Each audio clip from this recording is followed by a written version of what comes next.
देखो महाराज, ये सरल लड़का गांव के झोपड़े में रहने वाले एक साधु महाराज के पास गया। साधु भी बड़े सरल थे, ये भक्त भी बड़ा सरल। साधु बूढ़े हो गए थे, उनको ताम झाम नहीं आता था, दिखाना नहीं आता था। वो दुनिया को किसी प्रकार से आकर्षित करने की कोशिश नहीं करते थे। उम्र हो गया तो शरीर भी उनका कंपन करता था, हाथ पैर हिलते थे। अरे बूढ़े महाराज है, इनके पास जाने से क्या मिलेगा, ऐसा बोल के लोग जाते नहीं थे उनके पास, कोई नहीं जाता था। ये सरल भक्त सोचता था कि इस बूढ़े महाराज की कौन सेवा करेंगे, मैं जाके सेवा करूं इन बूढ़े महाराज की। जाके सेवा करता था, पैर दबाता था, उनके लिए 2 रोटी कुछ सब्जी लेके जाके उनको खिलाता था। तो गांव वाले हंसते थे, अरे पागल, वो महाराज के पास जाने से तेरे को क्या मिलेगा, समय नष्ट करके क्या करे, तेरी खेतीबाड़ी देख वरना घर बिगड़ेगा तेरा। ये आंख में आंसू निकालते हुए जाके कहता, गुरुदेव ये दुनिया इतनी स्वार्थी क्यों है, हर जगह स्वार्थ क्यों देखती है, आपके चरण की सेवा में भी स्वार्थ देखती है। क्या गुरु की सेवा स्वार्थ से की जाती है, प्रभु की सेवा स्वार्थ से की जाती है? आपको दुनिया बोलती है ये बेकार महाराज है, इनके पास कुछ नहीं है, इधर मत जा। मुझे आप बहुत अच्छे लगते हो गुरुदेव। दुनिया कहती है उस खुद को तो हाथ से लोटा भी नहीं उठा पाता वो साधु, वो तुम्हारा क्या कल्याण कर पाएगा, वो बूढ़ा हो गया, मरने वाला है, उसको छोड़ दो, तुम अपने काम में लगो, ऐसे बोलते हैं गुरुदेव। मैं क्या करूं, मुझे आपके चरण में दिल लगता है, मैं आपके चरण में सेवा करके खुद को धन्य मानता हूं गुरुदेव। मुझे पता है आपने मुझे कोई मंत्र दीक्षा नहीं दिया, कोई कंठी नहीं बांधी, कोई नाम नहीं दिया, फिर भी पता नहीं पूर्व जन्म का कोई मेरा संबंध है आपसे, मुझे आपके चरण में बहुत अच्छा लगता है। दुनिया कहती है कि उनकी कोई शक्ति नहीं है, वो खुद के पास कपड़े नहीं, खाने नहीं, कुछ व्यवस्था नहीं, एक बेकार आदमी पड़े हैं, उनको गुरु मान के उनके पीछे क्यों पड़ा है पागल की तरह, मत जाओ उनके पास। लेकिन मेरा तो दिल आपके पास ही लगता है महाराज। ये बात जिस समय हो रही थी तब वो महाराज को महसूस हो गया था कि अब मैं 1-2 दिन का ही मेहमान हूं, ये भी उनको महसूस हो गया था। उसी समय क्या पता संयोग से इसके दिमाग से ये बातें सूझी और ये सब बोल रहा था, तो महाराज के आंखों से आंसू आने लगे। महाराज ने बोला, बेटा तूने मेरी सेवा की, अगर तू नहीं होता तो 10 साल पहले ही मैं मर जाता। तूने मुझे रोटी भी लाके दी घर से, मेरे हाथ पैर दबा के मेरे शरीर की शुश्रूषा भी की, नलाया धुलाया, कपड़ा पहनाया। मेरे को तो पेशाब टट्टी के भी ठिकाने नहीं थे, थोड़ा तेरे बल से मेरा बल बढ़ता गया। अब लगता है बेटा कल या परसों में मर जाऊंगा। लेकिन भाई तू ये जो बात बोल रहा है तो मैं तुझे एक बात बोल दूं, ये दुनिया वाले मूर्ख है बेटा, उनके पीछे मत जाना।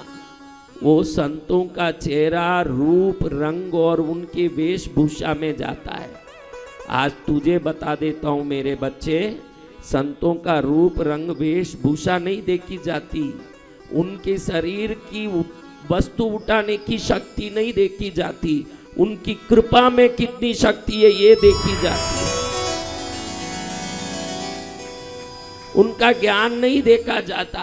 संत अनेक प्रकार से है, कोई पढ़े हुए ज्ञानी है, कोई अनपढ़ परमहंस महायोगी भी है। संत की ज्ञान भी नहीं देखी जाती बेटा, उनका रंग रूप भी नहीं देखा जाता, उनका पगड़ी, साफा, चोला, वेश नहीं देखा जाता, उनकी कृपा की शक्ति देखी जाती है। पूरे संसार के लिए जो दया करते हैं, पूरे संसार के लिए जिनके हृदय में करुणा होती है, पूरे संसार की चिंता जिनमें होती है, वही संत हैं बेटा। मैं तुझे आशीर्वाद देता हूँ, कल परसों में चले जाऊंगा, तुझे ये पद चंपी करने नहीं मिलेगा, गुरु सेवा करने नहीं मिलेगा, लेकिन इतने दिन तूने जो सेवा किया उस सेवा के लिए कुछ देना मेरा फर्ज है। तू सोचेगा कि जो महाराज की खुद की झोपड़ी टूटी पड़ी है, खुद की झोपड़ी में बरसात आए तो पानी सीधा झोपड़ी से आकाश से उतर के अंतर आ जाता है, दिन में सूर्य दिखता, रात में तारा दिखते, ऐसे फूटी झोपड़ी में रहने वाला ये महाराज हमको क्या देगा? तू जानता नहीं बेटा, संत अपनी समृद्धि से नहीं, अपनी साधना की शक्ति से आशीर्वाद देते हैं। आज मैं तुझे आशीर्वाद देता हूं, फिर जाने के बाद मैं पछताऊंगा कि मेरे शिष्य को कुछ नहीं दिया मैंने, इसलिए आज ही मैं तुझे देना चाहता हूं मेरे बच्चे। आज मैं तुझे आशीर्वाद देता हूं। तूने मेरे पैर दबाए, तूने खाना लाके मुझे खिलाया, मेरे ये दुर्बल शरीर की शुश्रूषा की, आज दिल भर के आशीर्वाद देता हूं बेटा। तू मट्टी में भी हाथ डालेगा तो वो सोना हो जाएगा, ये मैं आशीर्वाद।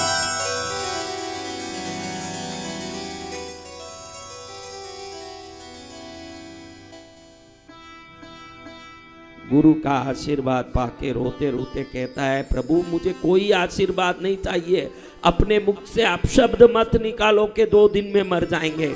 हे गुरुदेव, आप मर जाओगे तो मैं किसका पैर दबाऊंगा, मैं किसके चरण में बैठ के भक्ति शुश्रूषा करूंगा, मैं किसको गुरुदेव गुरुदेव बुलाऊंगा? प्रभु मैंने दुनिया देखा है, बिना माँ बाप कोई नहीं आया, अनाथ जिसको बोलते हैं वो भी माँ बाप के कारण ही संसार में आता है। बिना रिश्ते कोई संसार में नहीं है, किसी का मामा, किसी का काका, किसी का बुआ, किसी का भूरा, किसी का साला, किसी का साड़ू, कोई ना कोई रिश्ता है। लेकिन भाग्यशाली होते हैं प्रभु गुरुदेव, उनको गुरु का रिश्ता बनाने का मौका मिलता है। सत्य वचन गुरुदेव। हर एक को ये मौका नहीं मिलता गुरुदेव। हर एक के माँ बाप, भाई बंधु परिवार होता, लेकिन हर एक के गुरु नहीं होते। इसलिए आप बड़े मुझे मुश्किल से मिले। गांव वाले जो बोले बोले, उनकी चिंता नहीं गुरुदेव, मुझे तो आप चाहिए। आप और 100 साल जिए, अपने मुख से ये आप शब्द मत निकालिए। बेटा मेरा जाना निश्चित है, इसलिए अब तू लाख बोले तो भी ये शरीर एक दिन जाने वाला है, लेकिन मेरा आशीर्वाद तेरे साथ है। जब तक तूने मेरी सेवा की, लेकिन अब तेरी जिंदगी बदलेगी। मुझे तू झोपड़े में देखते हुए कहता है कि फूटी झोपड़ी में रहते हैं, मैं फूटी झोपड़ी में रहता हूँ बच्चे, लेकिन मैं जिस पर कृपा कर देता हूँ वो महलों में रहते हैं, वो ध्यान रखना। जय जय गुरुदेव। हे बेटा, संतों के अपने निवास स्थान, अपना रूप, अपनी आचरण, अपनी शक्ति को मत देखना कभी, उनकी कृपा की शक्ति कितनी है ये देखना। जय जय गुरुदेव। गुरु भी शिष्य की भक्ति देख देख के रो रहे हैं, शिष्य भी गुरु की कृपा देख के रो रहे हैं। और समय बीता, 2 दिन में गुरु ने प्राण त्याग दिया। गुरु ने प्राण त्याग दिया और इधर ये बच्चा रोड में आ रहा था, अपने खेत की ओर जा रहा था। पास गांव के एक जमींदार उसको सामने देख के खड़ा करके बोलते हैं, बेटा मेरे जमीन की खेती भी तू संभालेगा क्या? ये मन में सोचता, अब तो गुरुदेव चले गए, मैं तो अकेला रह गया, अब करूंगा भी क्या, कुछ काम तो करना ही है, जरूर संभालूंगा। गुरु की कृपा जो उन्होंने आशीर्वाद दिया वो बरसने लगी। जमींदार के मुख में गुरु कृपा बैठ गई। जमींदार कहते हैं, मैं तुझे पगार नहीं दूंगा बेटा, जितने भी खेती में आएगा माल 20% तेरा हक होगा ना, 80% मेरा होगा। और 1 साल में ही इसको 20% से इतना आ गया दान, और उसको बेच के उसी साल में वो करोड़पति बन गया। जय जय गुरुदेव। ये बच्चा ही खुद साधारण रूप से रहने वाला अब इसको हरदम याद आता है कि मेरे गुरु ने कहा है मैं मट्टी में हाथ डालूंगा तो भी वो सोना हो जाएगा, सोना हो जाएगा। हर क्षण ये सोच सोच के खुश होता है। फिर सोचता है कि अब मेरे पास इतना धन है तो इस धन को रख के मैं और कुछ करना चाहिए। अच्छे अच्छे लोगों को जोड़ के व्यापार चालू करने लगा, जिसमें हाथ डालें वही सोना होता जाए, जी भगवान, वही सोना होता जाए। 2 दुकान हुए उसके, खेती तो थी, 4 दुकान हुए, 8 दुकान हुए। अब सोचता है कि छोटे गांव में रह के इतना काम नहीं कर पाएंगे, शहर में जाना चाहिए। ये पूरा संपत्ति माल मिलकत लेके शहर में गया। अब जैसे शहर देखता है, पहली बार इतना बड़ा शहर जहाँ ऊट बैठ अलग टाइप की है, लेकिन हाथ में पूंजी वाला आदमी थोड़े दिन में ही सब शहर वालों के सब हाव भाव सीख लिया, भाषा ऊट बैठ सीख लिया। और अब शहर वाले बड़े बड़े सेठ इसके दोस्त हो गए, शहर में बड़े बड़े शोरूम इसके हो गए, दुकानें इसकी हो गई। और अब ये देखो तो दुनिया में नाम करने लगा, और जो करोड़ों में खेल रहा था अब अरबों में खेलने लगा। जो झोपड़े में रहने वाला लड़का, उसके किसी भी दुकान में जाओ, गुरु की बड़ी सी तस्वीर लगी हुई है, नीचे लिखा है गुरुर ब्रह्मा गुरुर विष्णु गुरुर्देवो महेश्वरा गुरुर साक्षात परब्रह्मा तस्मै श्री गुरुवे नमः। जय जय गुरुदेव। किसी भी दुकान को देखो शहर में, इसका तो एक दुकान, कपड़े में इसका भी दुकान है, सोने में इसका भी दुकान है, टीवी फर्नीचर इसके भी दुकान है, हर जगह इसके भी दुकान है। हर दुकान का नाम है गुरु कृपा इंडस्ट्रीज, गुरु कृपा किराना स्टोर, गुरु कृपा क्लॉथ सेंटर, गुरु कृपा ज्वेलरी, गुरु कृपा गुरु कृपा गुरु कृपा। जय जय गुरुदेव, जय जय गुरुदेव, जय जय गुरुदेव। क्या नाम लिखा है? गुरु कृपा, गुरु कृपा, हर जगह गुरु कृपा। अब गांव वाले आके हाथ जोड़ रहे हैं, शहर के बड़े बड़े लोग। आप तो शहर के सबसे बड़े सेठ हो, आपके रहते कौन हमें समझ सकता है प्रभु।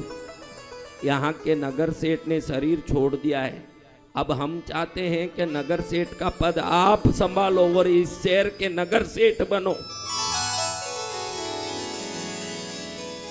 झोपड़े में पड़े रहने वाला खेडूत अब क्या बन गया है? नगर सेठ। नगर सेठ, नगर सेठ बन गए। इधर लायंस क्लब वाले आ रहे हैं कि लायंस क्लब, रोटरी क्लब, जेसीस, जितने भी व्यापारी संघ है सब आ रहे हैं, आपको अध्यक्ष बनना है।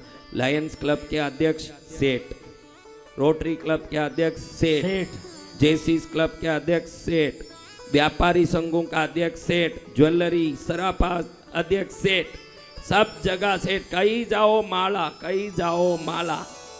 हाँ, आप लोगों को हम लोग घड़ी घड़ी कहते ताली बजाओ ताली बजाओ, उसके बाद बड़े मुश्किल से आप ताली बजाते हो। आपको पता नहीं है, हम किसी के सम्मान में ताली बजाएंगे तो हम उनके लिए ताली नहीं बजा रहे हैं, हमारे लिए ताली बजवाने के कर्म को उत्पन्न कर रहे हैं। जय गुरुदेव। जब आप ताली बजाओगे तो भविष्य में, इस जन्म में नहीं किसी जन्म में भी आपके लिए कोई जितनी ताली आप बजाए हो वो खाली नहीं जाती, उतनी ताली आपके लिए कोई बजाएगा भविष्य में, क्योंकि किया हुआ कर्म खाली नहीं जाता। गुरु के प्रति उसने जो सेवा की वो खाली नहीं गया। उसने गुरु को 2 रोटी खिलाया, आज वो प्रतिदिन 2 लाख लोगों को रोटी खिला सके, जिंदगी भर इतना पैसा वाला हो गया। जय जय गुरुदेव। जो कर्म करते हो वो उसी प्रकार से वापस मिलेगा, ये ध्यान रख के चलोगे तो जीवन में सुखी, जीवन में मंगल हो।